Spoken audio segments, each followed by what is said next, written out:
everyone, and welcome back to another episode of our podcast, Beneath Your Skin.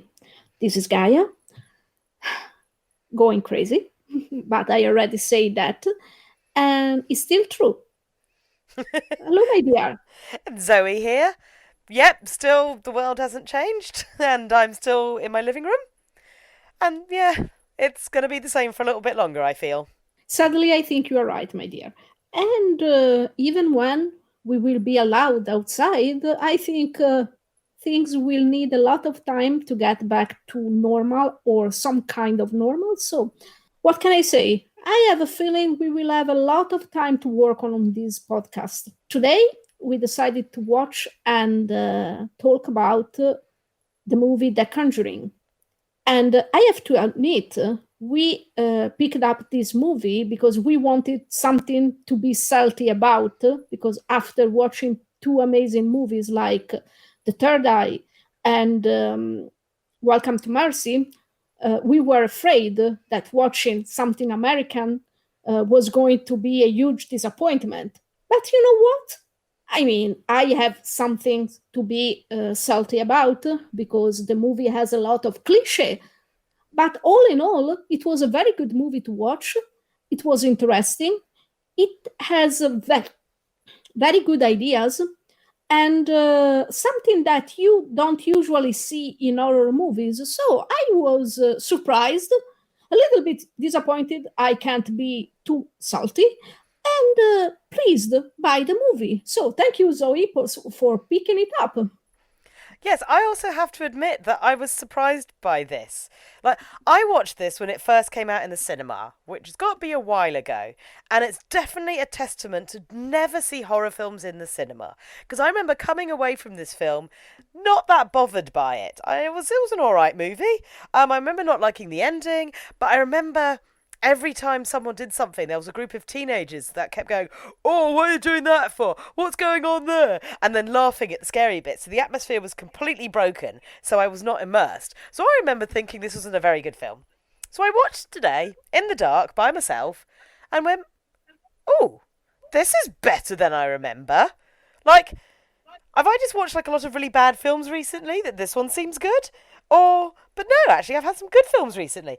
But yeah, it was well filmed, well edited, well paced, well crafted. It was so methodological. What's the word? Methodical. It was so methodical in the breakdown of the story and the points and the bringing the proof together and crafting the final. And I was really impressed that it took the time to set each stages and it had put that seed of the stages into it. So, and how it wove the two storylines together into one, and how they kind of crafted the scares, the mythology, the haunting, to the possession.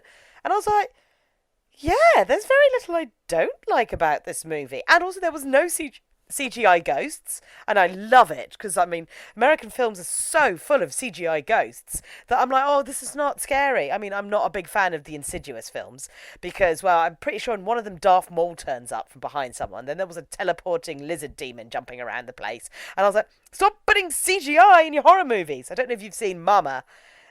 Gaia, have you seen Mama? The one about the two little good girls they find in the woods and bring home, but they've brought home like a forest spirit. And it turns out the mother that's been raising them, well, because they're feral children now, is like a ghost. But it turns out she's just a CGI swirly thing. And it's just so much CGI. And you're like, for the love of sweet Jesus. I was really scared by this weird ghostly entity that raised feral children.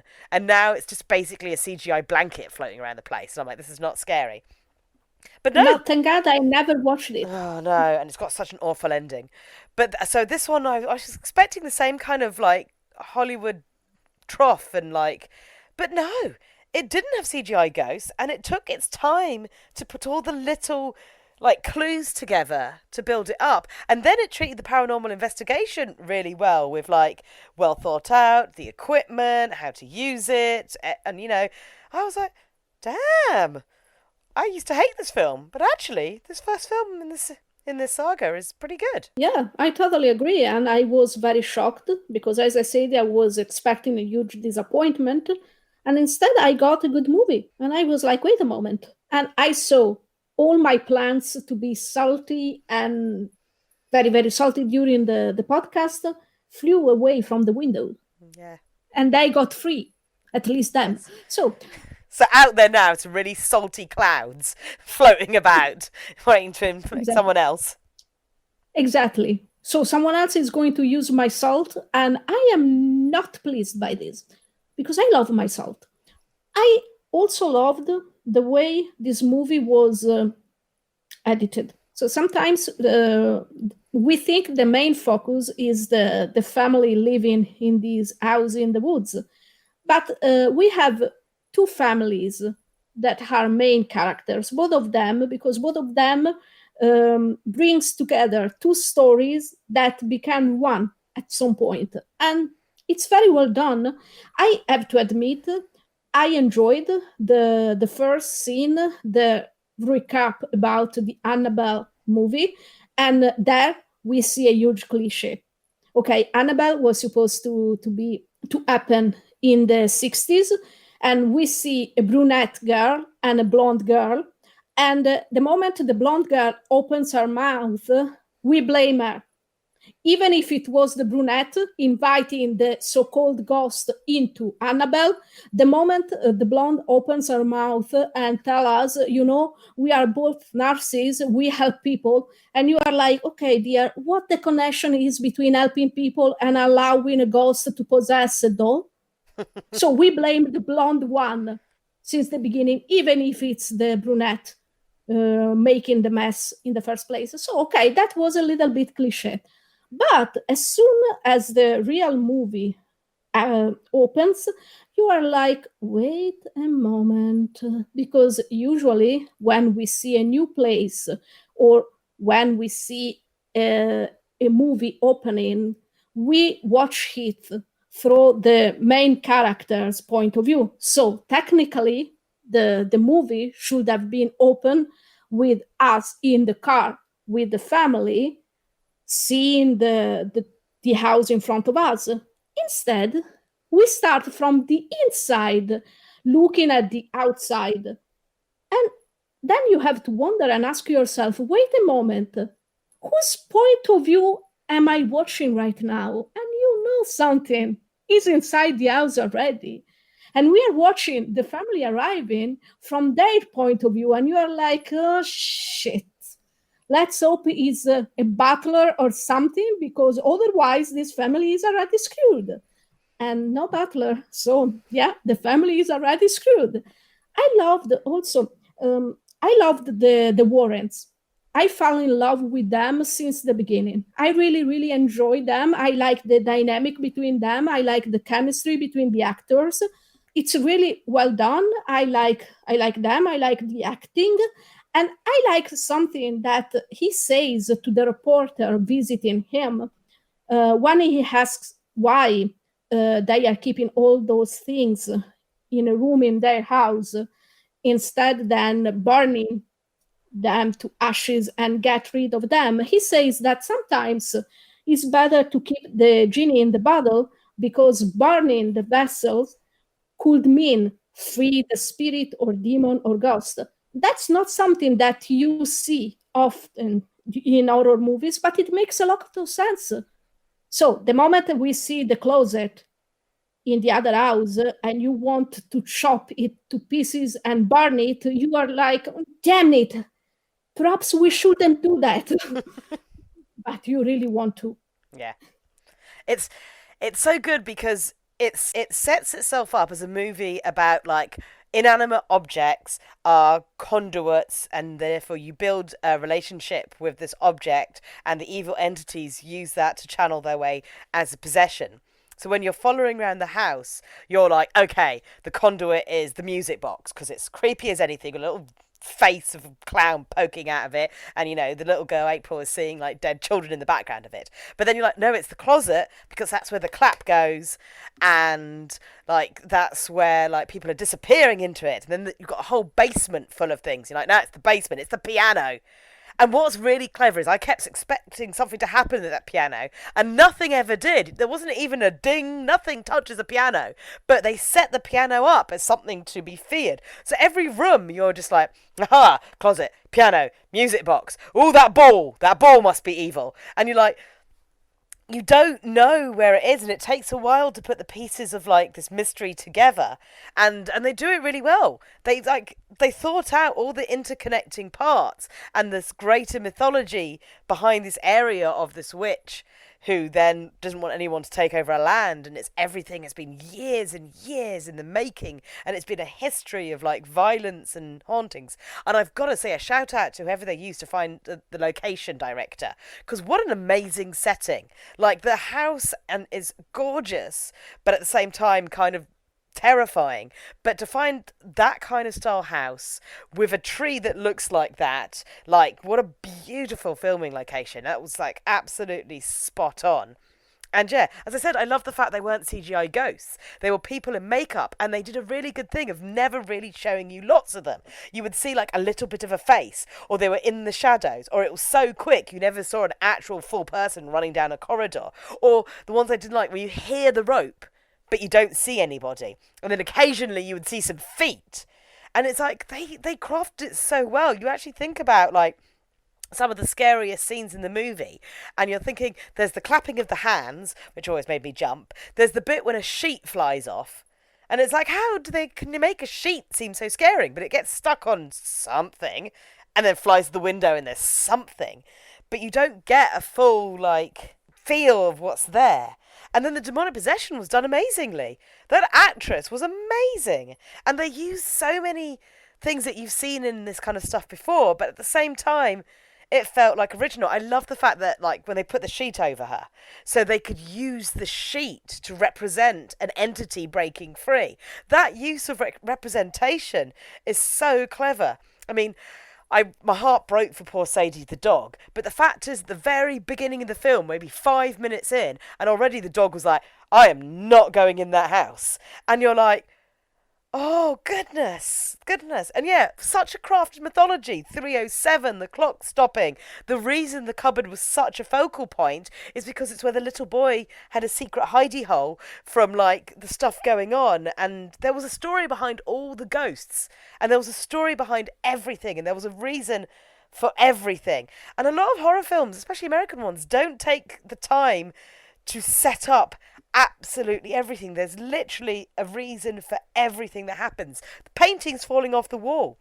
The ghost hates the family and doesn't want a representation of family and solidarity in the house. It's all about destroying families. It's all these little bits, and also it never got too religious. It wasn't about like worshipping God and being not, because they say the family are not baptized, but the priest is like, but this is a legitimate thing. I'm sending it to the Vatican. They use the Bible script not because it's like God is the only one that can protect you from evil, but because he says like religious like paraphernalia and religious symbolism will anger them, and so it's like and they happen to be like a Christian country, so that's the symbolism they're using it. So it explains why, even though for a non-religious like family, religion and Bible chapters and religious symbolism is offensive to the creatures living there. Yeah, and I love the background of the witch. She hates everything sacred because she was a Satan's worshipper.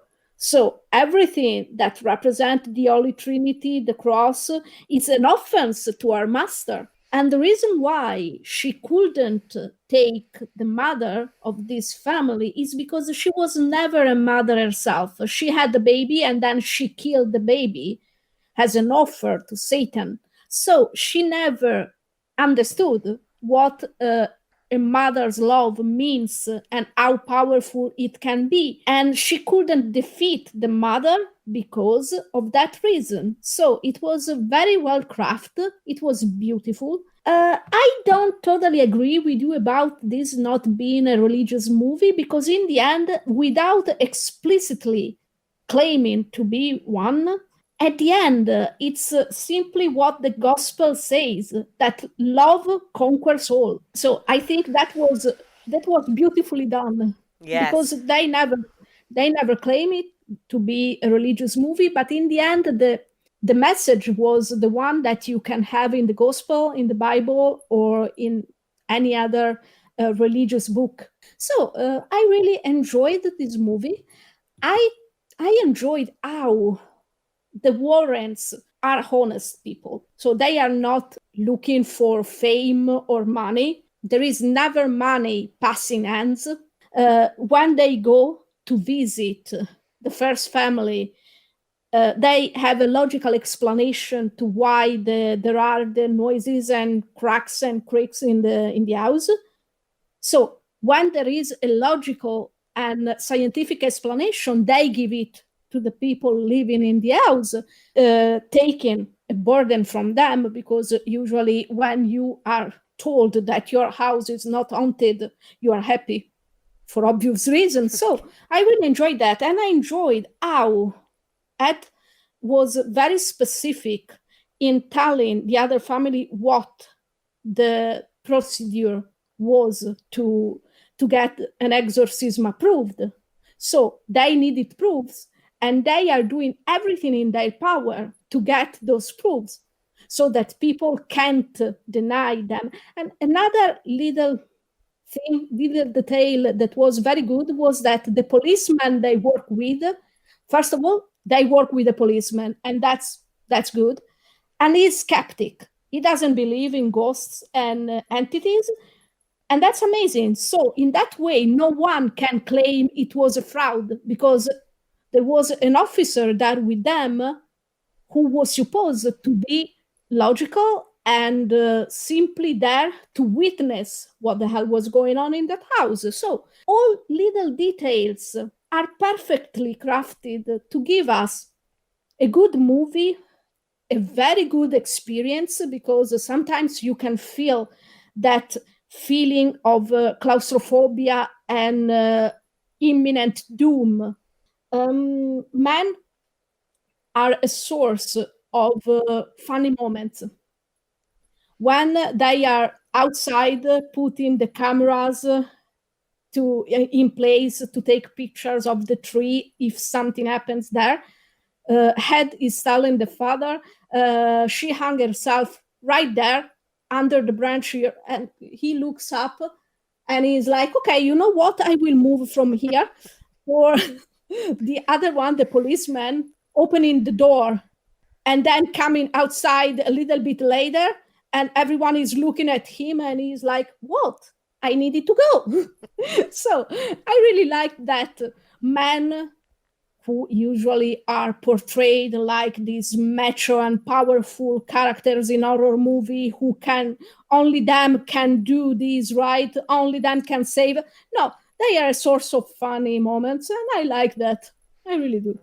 I liked how genuine everything was in this film. Like, the characters were genuine. Like, Ed and Lorraine were genuine. The family were genuine. They sowed those seeds of, like, love and, like, bonding of the family all the way through it. So then that whole, like, the mother's love being stronger than the evil entity's possession, like, felt, like, realistic. Like, I like how, yeah, everything, like, the humour was in genuine situations. It was like, it was, but it's like you would, like, even in dark times like that, especially as a Brit, we are forever laughing at dark times because it's part of who we do. So I appreciate, like, a door opening by itself and everyone going, and then it's like, oh no, you know, it's a red herring. And I liked the little red herrings in this.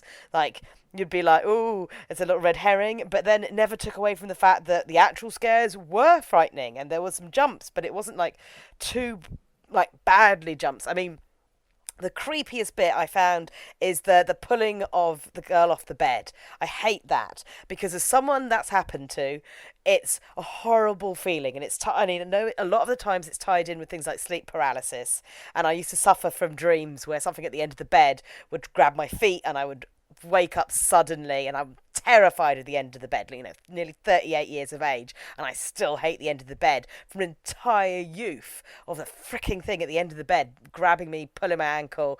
Even up to this house I'm living in now, the man at the end of the bed came back until, like, you know, holy water everywhere. And yeah, but so that bit, that brought a real unsettled feeling that I know is to do with the sleep paralysis and the night terrors, but at the same time I'm like, that feeling and that what she was going through, oh, I could relate to it so badly. And it's such a nice, like, it's such a simple but effective scare of just like, and they set it up for like a couple of nights, going, oh, don't do that again. Oh, don't, no, like last night when you were pulling my foot, don't pull my foot this night.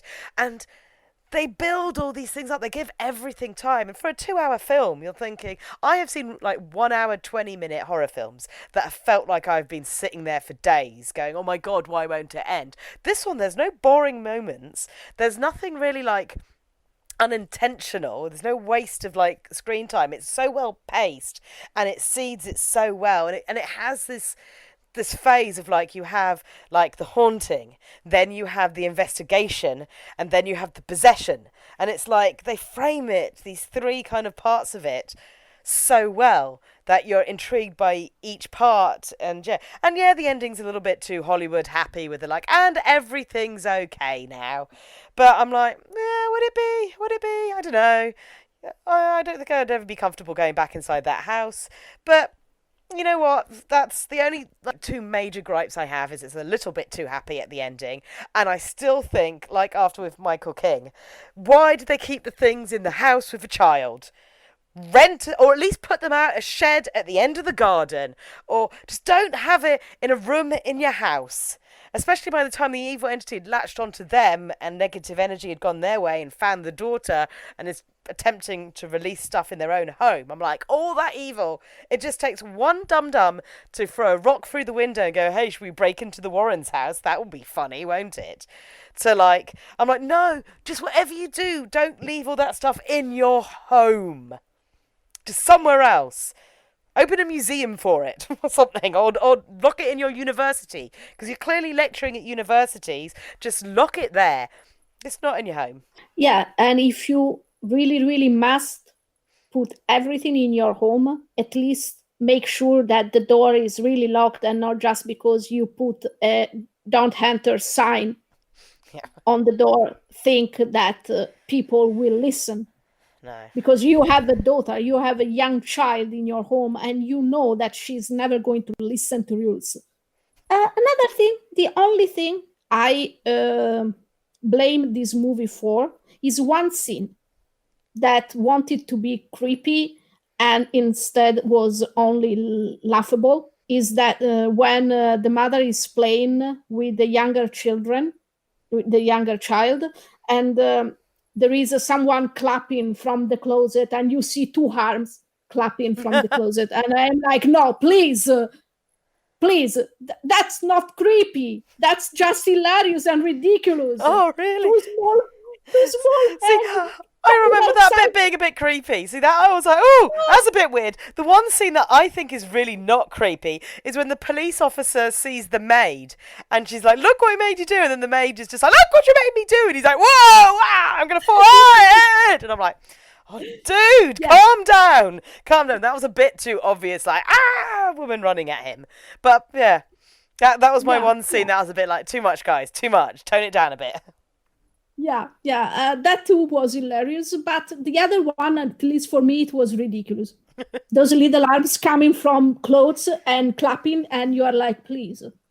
I know you needed a way to make us understand that something is going on in that closet. We already guessed that there was something wrong with the closet, but okay, you want us to really focus on the closet. I think it would have been enough simply the sound of clapping coming from there. And maybe a rustling or something, like you see the clothes moving a bit as if something's shifting in the cupboard rather than little hands going. Exactly. That would have been better, at least in my opinion. So, yeah, all in all, I really enjoyed this. I'm disappointed I couldn't be salty, but we decided to watch the whole saga, so I'm pretty sure we will find reasons to be salty. Oh, yes, there are some films in this saga I've not heard good things about.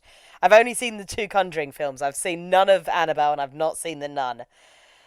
So, we shall see what the rest of the franchise, because you know what? Based on this one, I see why I got like a franchise. And obviously Ed and Lorraine have obviously had hundreds of cases. So I was like, wow, there's got to be so much material based on their real exploits. I can't wait to see like what they do next. I do know that I'm disappointed because the second Conjuring film is based around the Enfield haunting, and Ed and Lorraine never went to the Enfield haunting. It's like they have got all those cases and all those things they did do, real true documentation of all the things they've done, and for your second film, you choose a storyline that they didn't. They weren't involved in. So that's a bit annoying. But we'll see. We'll see. When I rewatch it, we'll see if I'm salty at the second one. Yeah, I have good hope that we are going to be salty about something in this franchise Oh, because yeah. usually when we decide to watch some sagas, we have very good reasons to be salty after. So I Yeah. have hope. I still have hope. Yeah. So, Zoe, Yes, this one is a good film. So there's a good chance that the other films could be good. yeah, we can hope. Zoe, if you don't have anything else to say, Nope. okay, then people, I think it's time to say goodbye. Thank you so much for listening. And if you want to ask question, tell us something, we can be found on Twitter at beneath_your, or we have a Facebook page. You just have to look for Beneath Your Skin. We have a Tumblr account, Beneath Your Skin 2020, and you can hear and listen to us on Spotify. So thank you again for listening, and bye bye. It's always a pleasure to discuss movies with you, Gaia. It's always a pleasure doing these podcasts. I hope everyone is enjoying them. I am also putting them on my YouTube channel. So if you want to listen to the podcasts on YouTube, it's under Let Zoe Spoil You. And I've put them on my Coffee account in case anyone's interested. But for now, I'm just saying bye-bye.